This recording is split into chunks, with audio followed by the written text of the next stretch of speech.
All right, YouTube, how you doing? Welcome back to the channel. It is Tuesday, January 10th, and we have 7 games on the NBA slate.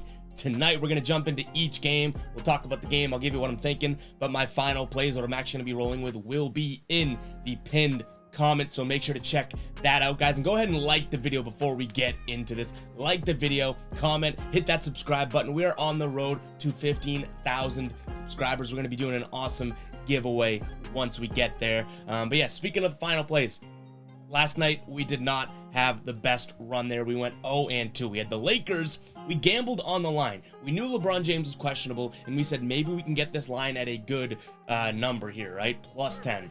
LeBron gets ruled out, and I was like, well, there goes that. We gambled on the line, which I rarely do. I usually like to see how the injury report falls, but we gambled on the line, and that kind of bit us in the you-know-what. Then we also had the Wizards -2, which they were favorites, and they lose that game outright. But what did come through for us to help us a little bit was the ride of the day coming in from my man Slickwell here. Let's go pump in some crowd noise.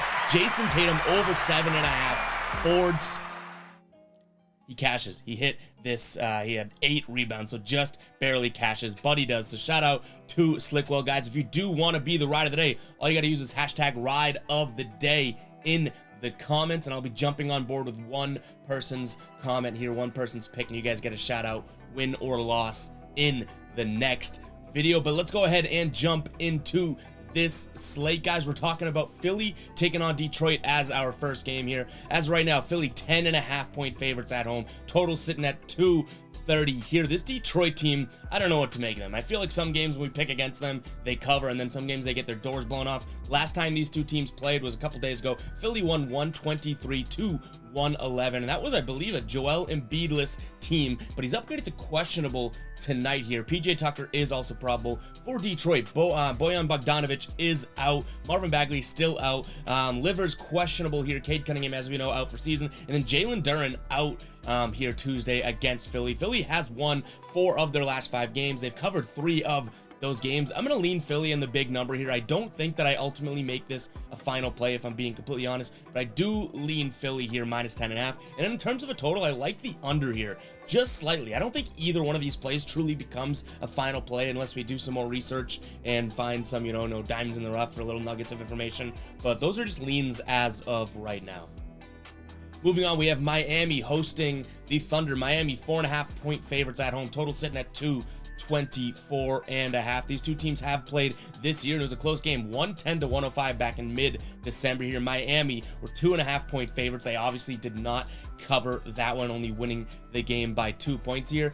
They're 4-1 though in their last 5 against the spread, and they're trending in an under direction. 4 of their last 5 games have gone under. Then 4 of the last times these two teams have met, they have gone under here. In terms of injuries, no major injuries to note for OKC, and then Miami, their injury report is always long. Some of these are going to be long injuries, but I'm just going to run through the report here. We have Udonis Haslem, questionable. Kyle Lowry, out. Dwayne Dedmon, probable. Bam Adebayo, questionable. Duncan Robinson, out. Tyler Hero, questionable. Caleb Martin, out. Gabe Vincent, probable. And then a couple other guys that have been out for a while that don't really matter to that team. I'm going to go ahead and lean OKC in this one. I think that might be a little bit of a crazy play. I don't want to sound the psycho alarm. It's not that crazy, but I do think that this team can keep it close. They proved that earlier in the year. I think I like OKC. 4.5 points is a decent amount to give, especially with a no Kyle Lowry and a Bam Adebayo and Tyler Hero questionable Miami team. I'm going to lean OKC. And then in terms of a total, like I said, this Miami team's trending in the under direction for sure, but OKC is trending in the over direction. 4 of their last 5 have gone over, so I'm a little split on this one. I guess I would ever so slightly lean to the under, but I doubt that becomes a final play, and that's just me being fully transparent. Moving on, we got the Raptors hosting Charlotte. Raptors 7.5 point favorites at home. Raptors are 19-21 against the spread this season. Very similar. The Hornets are 17-21-3 against the spread this year. These two teams yet to play this season. In their last 10, though, very much struggling here for Charlotte. 3-7 straight up in the last 10. 3-5-2 against the spread. But it's not like Toronto's any better. 4-6 straight up. And then at home in their last 6 games, they're 2-4 here. here. I actually like Charlotte plus the points here. I think this is a decent amount of points to give. I would have probably liked Charlotte if this is a 6.5 point spread. So we're going to lean Charlotte in this one. In terms of injuries, Gordon Hayward is doubtful. Kelly Oubre obviously still out, but then Toronto, no major injuries to note. But I just don't think that this Toronto team has been playing that well. So I'm kind of saying they don't deserve to be laying 7.5 to anyone. Now, is Charlotte good? I'm not saying that. Hey, trust me, I know what this Charlotte team is. I know how good or bad they are. But for whatever reason, I do think that the numbers line up to say that they can keep this to within 7 points here, even against Portland when Toronto looked really, really good. They pulled away at the end a little bit, but that game was what, Toronto 3-point favorites. That looked like Portland could cover at multiple times too. So we're gonna lean Charlotte here. And then in terms of a total, I'm gonna lean towards the under here, 232. I see why that number is what it is, but I'm gonna lean under.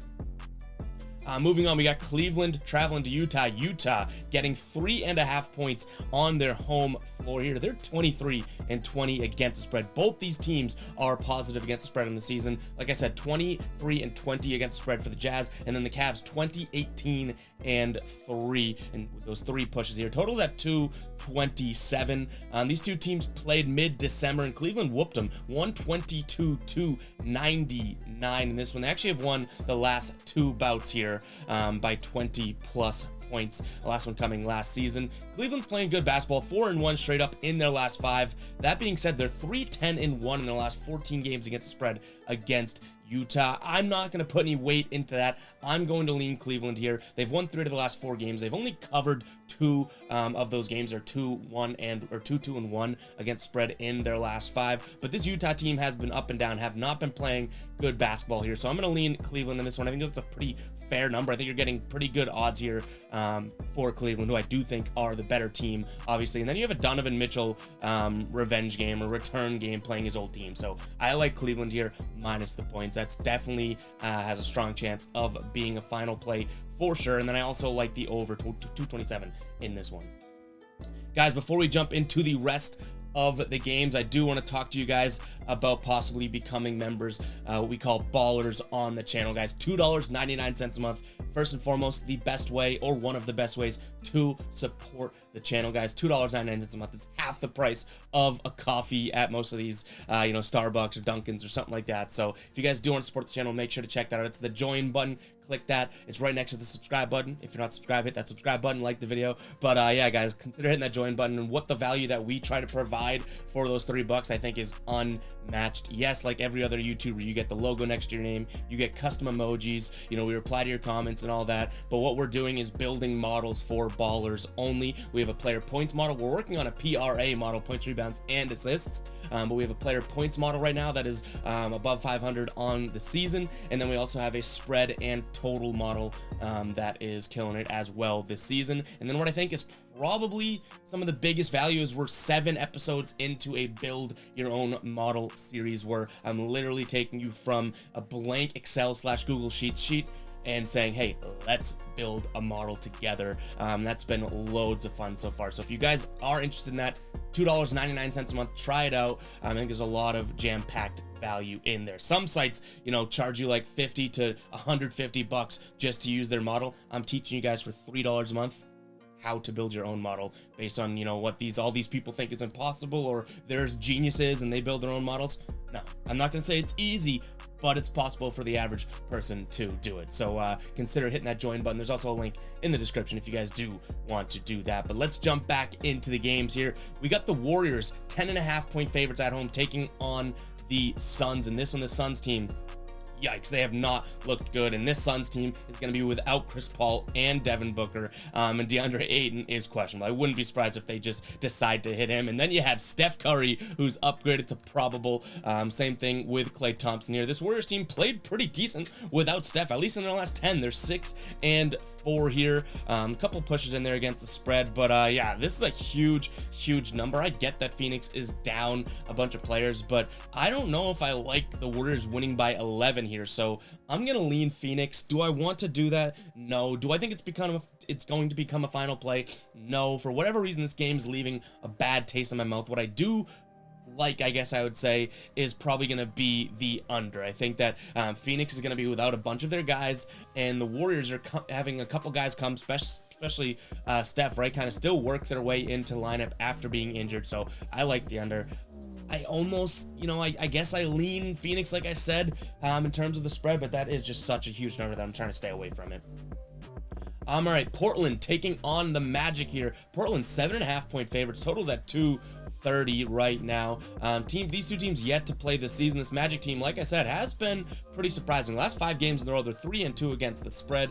Portland, they did get the win, or they competed with Toronto. They took an L against Toronto. We talked about that. Was it 115 to 107, something like that? But they just haven't been trending in the direction that we would like to see. Now, that being said, they have covered in their last 2 home games here, but I think 7.5 points is just a bit too much to ask for here. So I think that this is kind of like a superstar driven line. Portland has the better names in this game, and I think that's where the line comes from. So I'm going to lean Orlando. I think it's a large chunk to give them. I also like the under in this one. And then moving on to our last game of the video here, we have the Clippers taking on the Mavericks. Clippers 3.5-point favorites at home. Total sitting at 220, which is definitely appealing. Luka Doncic is questionable here. Paul George is out. Same with Luke Kennard. This Clippers team has lost 6 straight games. They've only covered 1 of those games, so they're 1-5 against the spread in their last 6. They're not playing really well. No Paul George. I'm gonna lean the Mavericks plus the points on the road here, and I also like the over in this one. I see it 219.5 on another sports book, so maybe it's trending in that direction, but Dallas and the over is going to be my play here, guys. And that is going to wrap it up for this video. If you guys do enjoy, and we'll catch you guys in the next one. Peace out.